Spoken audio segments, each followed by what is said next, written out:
Chicken dum biryani చేసేద్దామా? ఇప్పుడు ముందుగా చికెన్ తీసుకుందాం. దీంట్లో నేను చూపిస్తున్న ఇంగ్రీడియంట్స్ అన్నీ వేసి బాగా కలిపి 1 అవర్ ఫ్రిడ్జ్లో పెట్టండి. మీకు తెలుసు ప్రాసెస్, కానీ నేను ఎలా చేస్తున్నానో చూడండి. నేను ట్రై చేసి టేస్ట్ ఎలా ఉందో చెప్పండి. ఇలా ఆయిల్లో అల్లం వెల్లుల్లి పేస్ట్ వేసి 1 అవర్ ఫ్రిడ్జ్లో పెట్టుకున్నాం కదా, ఆ చికెన్ దీంట్లో వేసి బాగా కుక్ అవనిద్దాము. ఓకేనా ఫ్రెండ్స్?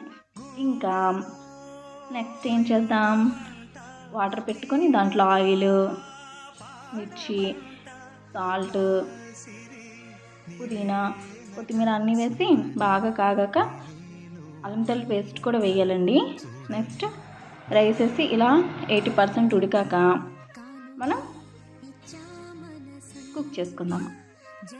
కింద లేయర్లో చికెన్ వేసి దానిపైన ఇంకో లేయర్గా రైస్ వేసి ఇక్కడ చూపిస్తున్న ఇంగ్రీడియంట్స్ వేసి మూత పెట్టి 20 మినిట్స్ కుక్ అవనిద్దాం ఆ లో ఫ్లేమ్లో.